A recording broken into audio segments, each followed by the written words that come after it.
Bueno, el tema que vamos a ver hoy es la hidratación en el niño, ¿sí? Es uno de los temas principales de toda la pediatría, que va a ser el módulo que vamos a abordar primero en este canal. La hidratación es tocada por todas las bibliografías, ya sea en el campo de la medicina general como la medicina pediátrica, ¿sí?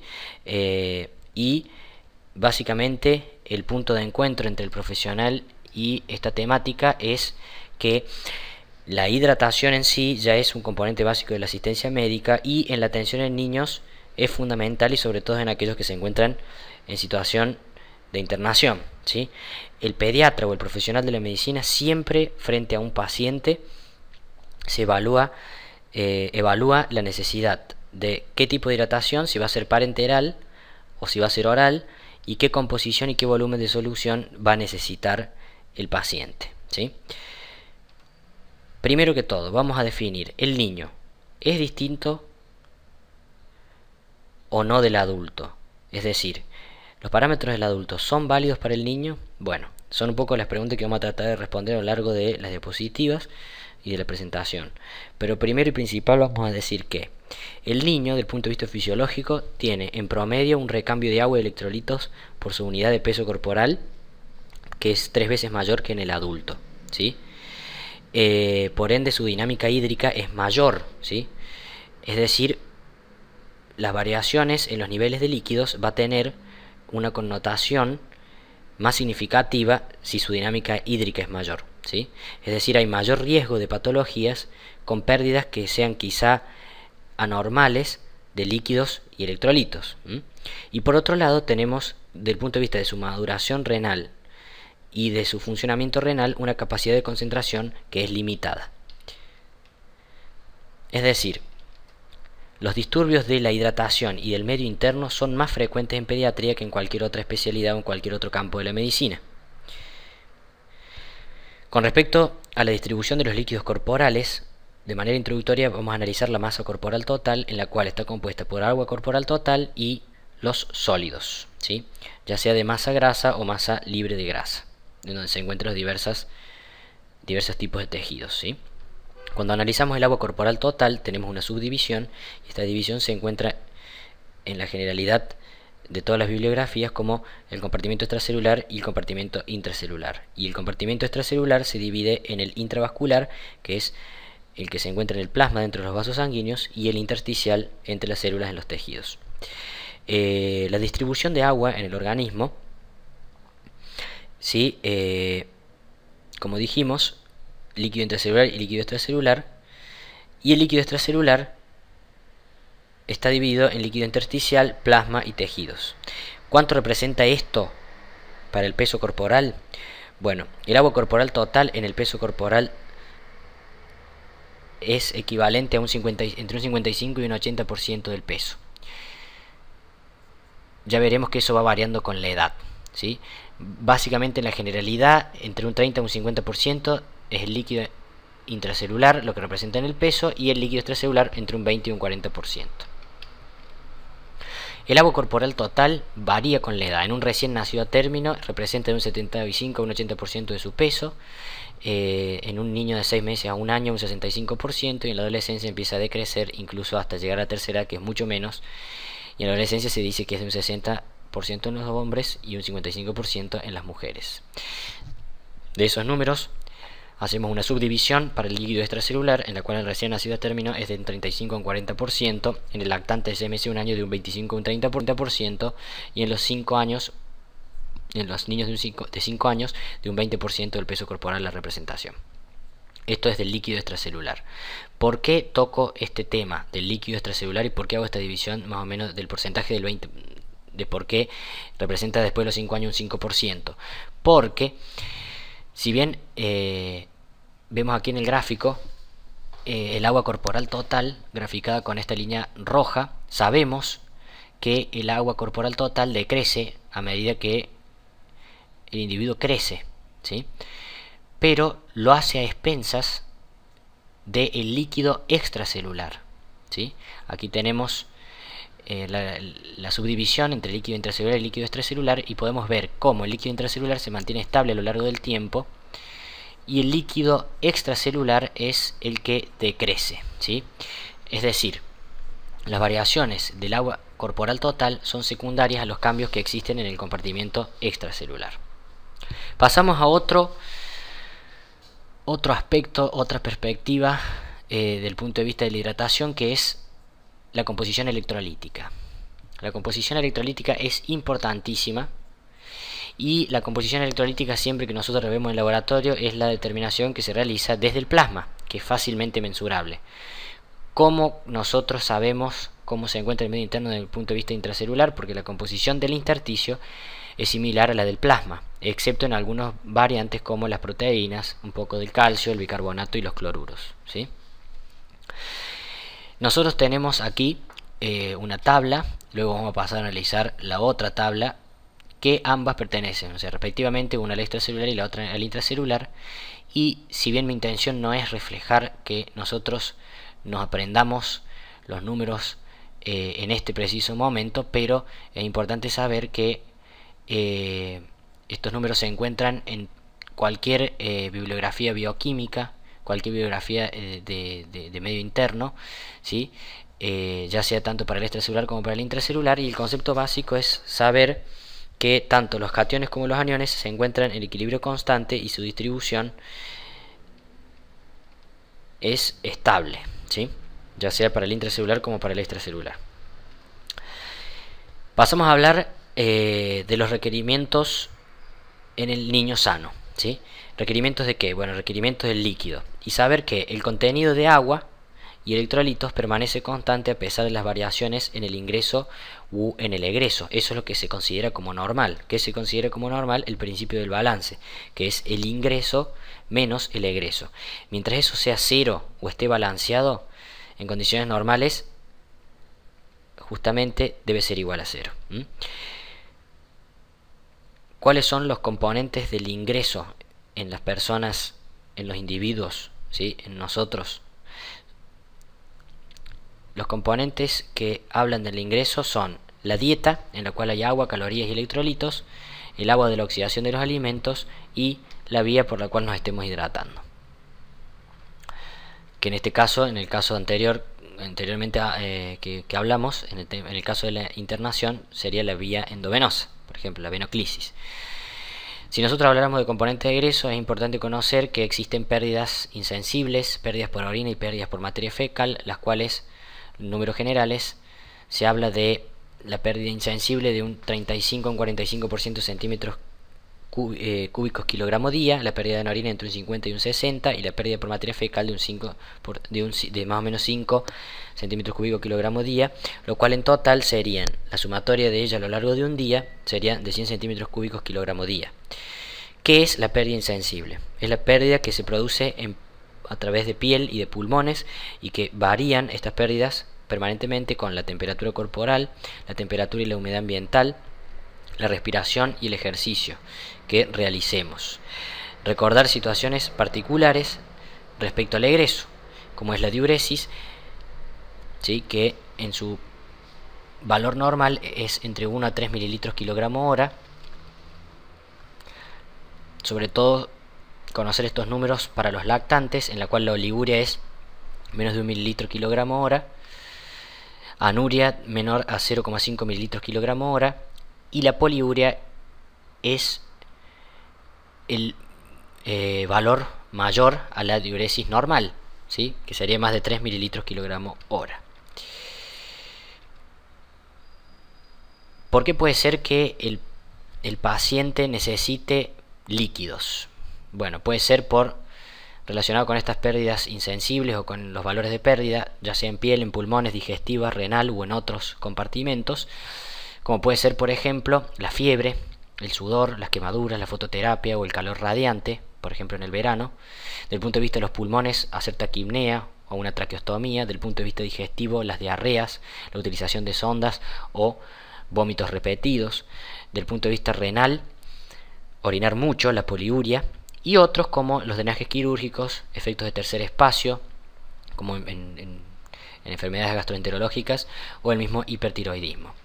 Hay también causas de disminución de necesidades. Este tema, si bien lo tocamos para contrastar con la diapositiva anterior, es importante, pero quizá no tanto como el reconocer las pérdidas hídricas más que la disminución de las necesidades, ¿sí?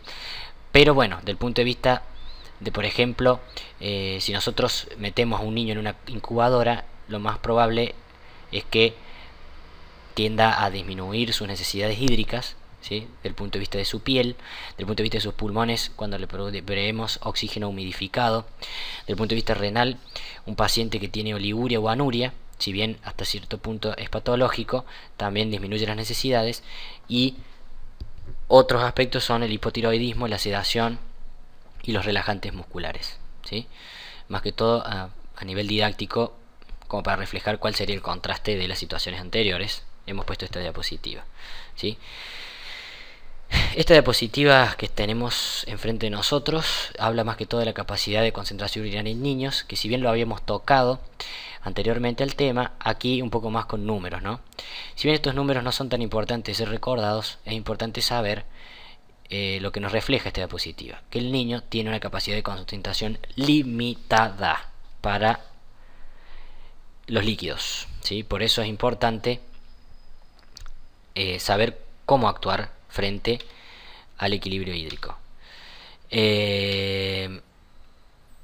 Cuando hablamos de alteraciones del balance, estamos hablando de toda aquella alteración que se produce en ingreso y egreso, ¿sí? Cuando hablamos de balance positivo, estamos hablando de un balance en el cual hubo disminución de pérdidas, como puede ser en el caso de la insuficiencia renal aguda, o aumento de ingresos, es decir, aumentan los líquidos a nivel corporal. Esto nos lleva en su máxima expresión o en su expresión clínica al edema, ¿sí? Si nosotros hablamos de alteración de balance negativo, estamos hablando de que hubo un aumento de pérdidas, ya sea diarrea, vómitos, poliuria, taquipnea y fiebre, que nos llevan al aumento de pérdidas de líquidos, y también a una disminución de los ingresos, como es el caso de la inapetencia, ¿sí? Que también obviamente se relaciona gastroenterológicamente con los vómitos y demás, ¿sí? Esto nos va a llevar a el eje central de nuestra presentación, que es la deshidratación. Una vez ya abordado un poco el tema fisiológico de los equilibrios, vamos a hablar de la terapia de mantenimiento. La terapia de mantenimiento va a ser la terapia que nosotros vamos a implementar frente a una deshidratación. La deshidratación va a ser abordada del punto de vista de proveer agua y electrolitos que sean equivalentes a los que se han consumido en las actividades fisiológicas normales de nuestro cuerpo, más las pérdidas normales que sean constantes en 24 horas y que deben ser repuestas ya sea tanto en la salud como en la enfermedad, ¿sí? ¿Cómo hacemos la estimación de las necesidades basales de agua? Vamos a hacerlos de acuerdo al peso corporal del paciente, vamos a hacerlos de acuerdo según el área de superficie corporal que el paciente tenga y según el gasto energético total que el paciente tenga. Si nosotros queremos hacer la estimación de las necesidades basales de agua, se pueden utilizar diferentes métodos. Uno de los más conocidos es el método de Holiday-Segar, ¿sí? Que lo estima a partir de las calorías consumidas cada 24 horas de acuerdo al peso del paciente, y se dice que, como regla general, se consideran 100 centímetros cúbicos de agua que el paciente necesita por cada 100 kilocalorías que haya metabolizado. Pero si bien podemos hablar de muchos métodos, quizá la tabla más conocida numéricamente para la rehidratación y las necesidades basales de agua es la que tenemos aquí, que es de acuerdo al peso corporal los requerimientos de agua. Si nosotros hablamos de un niño que tiene de entre 2,5 kilogramos hasta 10 kilogramos de su peso, los requerimientos de agua por cada kilogramo van a ser de 100 mililitros. Si nosotros pasamos esos 10 kilogramos y nos vamos al rango entre 10 y 20 kilogramos, vamos a tener que nos paramos a partir de los 1000 mililitros de agua y sumamos 50 mililitros por cada kilogramo por encima de los 10 kilogramos, y por encima de los 20 kilogramos tenemos como base 1500 mililitros y 20 mililitros kilogramo por encima de esos 20. Estos requerimientos de agua basales son muy importantes de ser conocidos porque se utilizan en todas las bibliografías, ¿sí? Si nosotros vamos a pasar a hablar de las necesidades basales de agua, es importante saber que tenemos egreso y hay ingresos, como hablábamos anteriormente, en pérdidas insensibles, en transpiración y en materia fecal, y también en el agua de oxidación que nosotros producimos internamente. Esto no es más que si bien concentrarnos numéricamente, vemos que por pérdida insensible, por transpiración, materia fecal, etcétera, tenemos un total que es mayor que quizá los requerimientos, es decir, que básicamente tiende a tener un balance quizá negativo, pero eso lo vamos a analizar quizá un poco más adelante. Con respecto a las necesidades basales de agua, si bien vamos a tocar el tema, en los niños obesos se debe realizar el cálculo con el peso ideal, ¿sí? No necesariamente con el peso del chico, el equivalente al percentil 50 para la talla, ¿sí? Esto es un aspecto quizá un poco más técnico, pero recordarlo no está de más. Las necesidades basales de agua pueden calcularse por superficies corporales, ¿sí? Vamos a necesitar más o menos 1,5 litros o 1500 mililitros por cada metro cuadrado de superficie corporal día. ¿Cómo calculamos la superficie corporal? Bueno, el peso lo multiplicamos por 4, le sumamos 7 y lo dividimos por el peso más 90, y esto nos da el cálculo de la superficie corporal, necesidad de agua por superficie corporal. Un paciente de talla adulta requiere más o menos 2400 mililitros día de líquidos de mantenimiento, dato no menor. Necesidades basales. ¿Cómo nosotros introducimos líquido en un paciente que está internado? Lo hacemos con solución de dextrosa al 5%, ¿sí? ¿Qué significa esto? Que es una solución que tiene 5 gramos de glucosa cada 100 mililitros de agua, ¿sí? Esta solución debe evitarse en la cetosis grave y por catabolismo, y evita el catabolismo celular, ¿sí? Pero hay que tenerlo en cuenta. Esta solución es la básica y fisiológicamente utilizada, ¿sí? Ahora quizá podríamos tener en cuenta ciertos números. Esta tabla realmente no es muy importante, la voy a pasar. Y vamos a ponernos a hablar de los principales electrolitos, ¿sí? La tabla anterior la paso porque es más de lo mismo que venimos hablando. Vamos a hablar primero del sodio. El sodio es el catión extracelular más importante. Es el responsable de la osmolaridad del líquido extracelular, es decir, de los movimientos del líquido, ¿sí? Es muy importante. Y la concentración sérica normal del sodio es, quizás ya lo hemos mencionado anteriormente, lo hemos visto por allí por una tablita, entre 135 y 145 mil equivalentes litros. El ingreso diario recomendado de sodio es de 2 a 3 mil equivalentes kilogramo día. Pasamos a analizar otro electrolito importante, como es el potasio, que es el principal catión intracelular. Mantiene la osmolaridad intracelular, mientras que el sodio lo hacía en el extracelular. La concentración plasmática normal es de 3,5 a 4,5 mil equivalentes litros. Y el ingreso diario recomendado es de 1 a 2 mil equivalentes kilogramo día. ¿Cuáles son las necesidades basales de electrolitos? Bueno, las necesidades basales de sodio, potasio y cloro se cubren con 2 a 3 mil equivalentes cada 100 mililitros de agua de mantenimiento. ¿Qué quiere decir esto? Que este número en general se repite para los tres, ¿sí? No le vamos a errar si utilizamos este número. En los lactantes las necesidades basales van de 2 a 3 mil equivalentes kilogramos de peso día. Y en los niños mayores las necesidades basales van a ser de 2 a 3 mil equivalentes cada 100 kilocalorías día, ¿sí? Lactantes difiere un poco ese número. En los niños lactantes tenemos que las necesidades basales de 2 a 3 mil equivalentes kilogramo día, mientras que en el niño mayor se habla de ese mismo valor, pero por 100 kilocalorías día. Pasamos a hablar de otro electrolito muy importante como es el calcio, es decir, de otro ion importante como es el calcio, y decimos en la general un valor que se encuentra en la bibliografía muy referido de esta forma, que es de 100 a 200 miligramos kilogramo día de gluconato de calcio, o también dicho de otra forma, de 10 a 20 miligramos kilogramo día de calcio elemental, que es el equivalente a 1 a 2 centímetros cúbicos kilogramo día del gluconato de calcio al 10% que viene comercialmente. En el plan de mantenimiento de 24 horas, no olvidarse eso, plan de 24 horas. Vamos a ver un ejemplo. En un paciente que pesa 7 kilogramos, que requiere una hidratación basal, ¿sí?, para una cirugía que va a ser programada, vamos a calcular el volumen a aportar. Habíamos dicho que en los pacientes que pesaban de 2 kilogramos y medio a 10 kilos, ¿sí?, de peso corporal, hablábamos de 100 centímetros cúbicos o 100 mililitros por cada kilogramo. Entonces multiplicaríamos esos 100 por los 7 kilogramos del paciente y nos da 700 mililitros de líquido basal que va a necesitar. Eso es el volumen a aportar, el volumen que vamos a aportarle. Ahora, ¿qué tipo de solución va a necesitar? Bueno, dextrosa al 5%, ¿sí? En el niño de 7 kilogramos que hemos mencionado, ¿qué electrolitos vamos a aportar? Sodio. ¿Cuánto de sodio? 2 a 4 mil equivalentes kilogramos de peso día, ¿sí? Habíamos mencionado. Peso.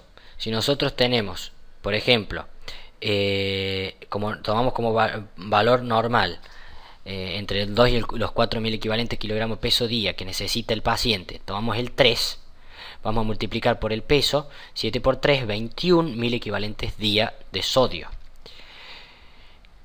Tenemos que tener en cuenta que la solución de cloruro de sodio que viene comercial, que el sodio no viene solo, viene con cloro, con el cloruro de sodio al 20%, ¿sí?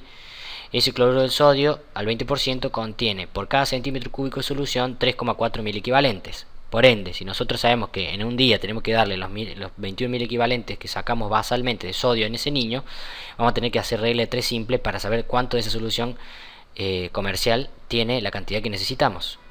Entonces, si 3,4 mil equivalentes en esa solución están en 1 centímetro cúbico, los 21 mil equivalentes van a estar en 6 centímetros cúbicos. En el mismo niño de 7 kilogramos, ¿cuánto de potasio vamos a necesitar? Habíamos dicho que normalmente 2.000 equivalentes kilogramos de peso día de potasio eran necesarios, ¿sí? Si nosotros sacamos por el peso, 7 por 2, 14.000 equivalentes día. La solución comercial que viene es 3 molar, es decir, un centímetro cúbico tiene 3.000 equivalentes. Si necesitamos 14, hacemos regla de 3 simple y nos da que si en 3.000 equivalentes están en 1 centímetro cúbico y necesitamos 14.000 equivalentes, vamos a necesitar esa solución 4,5 centímetros cúbicos. Seguimos con el mismo caso del niño de 7 kilogramos. Si necesitamos proveer calcio, el calcio habíamos dicho que se proveía de 10 miligramos kilogramo peso calcio elemental día, ¿sí?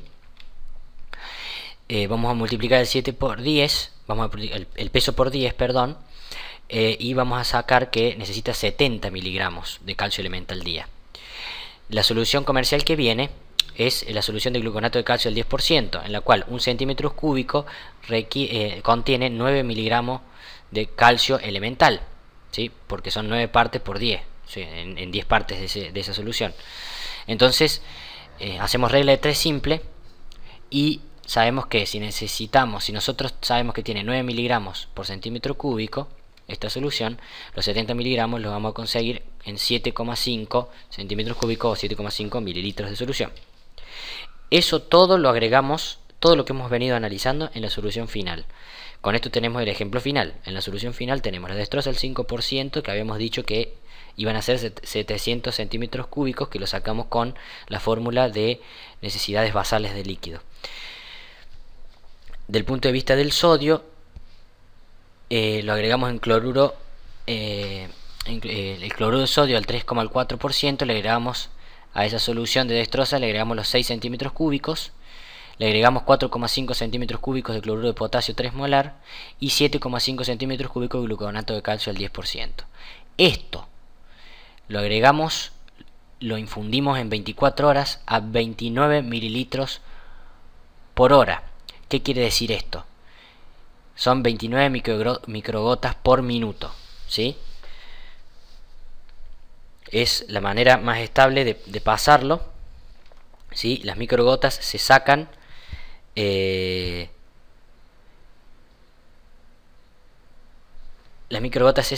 dividiendo la cantidad de solución total que tenemos por las 24 horas, ¿sí? Y nos da este número. Dos planes iguales. ¿Cómo lo hacemos? Si nosotros tuviéramos que dividir esa solución total que tuvimos anteriormente en ese ejemplo, dividirlo por dos planes iguales, bueno, básicamente dividimos todo por 2, ¿sí? Vean que están los números y que lo dividimos por 2. La destroza pasa a ser 350 centímetros cúbicos, el cloruro de sodio, el sodio lo pasamos en 3 centímetros cúbicos, el potasio en 2,2 y el carbonato de calcio en la mitad, ¿sí? Y allí tenemos la fórmula que yo les mencioné anteriormente, que mencionaba lo de las 29 microgotas por minuto como resultado. ¿Cuál es la fórmula? O sea, bueno, tampoco es tan compleja, no es una fórmula en sí, o sea, es decir, nosotros tenemos una infusión total en mililitros, lo dividimos por la cantidad de horas que queremos sacarlo y eso nos va a dar la cantidad de microgotas minuto que tenemos que pasarle al paciente, ¿sí? Ahora, nosotros en nuestro medio, ¿qué soluciones tenemos? Si bien ya vimos el ejemplo, ¿qué soluciones tenemos para pasarle al paciente? Bueno, se administran soluciones estándar que contienen dextrosa al 5%, en la cual se encuentra el sodio 50 mil equivalentes litro y potasio 20 mil equivalentes litro.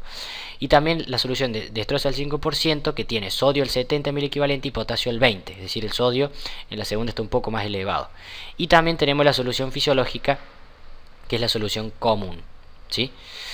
Es importante conocer esto porque en el medio hospitalario, cuando nosotros queramos sacar nuestros números anteriormente tratados en los dispositivos anteriores, vamos a tener que tener en cuenta cuáles son la solución comercial con la cual estamos trabajando en ese momento, ¿sí? Para sacar bien los números.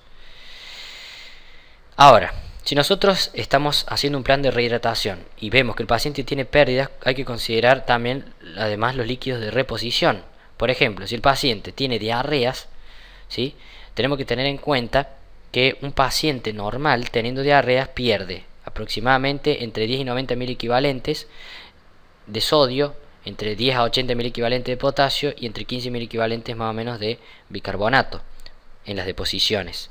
En los vómitos son números más o menos parecidos, ¿sí? Los números que hay que tener en cuenta. Y en la poliuria, medir electrolitos que haya en orina por la pérdida que tenemos que trabajar y otras pérdidas que pueden haber tanto en ascitis, en quemados que pierden muchos líquidos o por drenajes, ¿sí? ¿Por qué pongo esta diapositiva? Si bien los números pueden ir variando, generalmente se manejan con números estándares, pero es importante saber que si nosotros estamos haciendo un plan de rehidratación, tener en cuenta esos líquidos de reposición que se hacen por las pérdidas que tenga el paciente en esos momentos en que los estamos hidratando, ¿sí? Aquí abajo yo puse soluciones, ¿sí? Solución fisiológica más el cloruro de potasio o líquidos similares, ¿sí? ¿Por qué? Porque generalmente para considerar además los líquidos de reposición se utilizan esta solución, la solución fisiológica más algunos solutos, ¿sí? Si tienen un paciente con oliguria o anuria, tener en cuenta que se reponen solo las pérdidas insensibles, ¿sí? Bueno, muchas gracias. Esto quizás fue la primera parte de hidratación, ¿sí? De hidratación en el niño. Y estoy dispuesto a responder a algunas preguntas, ¿sí? Muchas gracias. Les dejo aquí el video subido al canal. Cualquier pregunta que tengan lo pueden escribir allí. Yo cuando tenga tiempo lo puedo responder. Si no, resolvemos juntos las dudas que tengamos, porque por supuesto todo el tiempo se aprende y todos los días se aprende algo nuevo. Bueno, muchas gracias. Chao.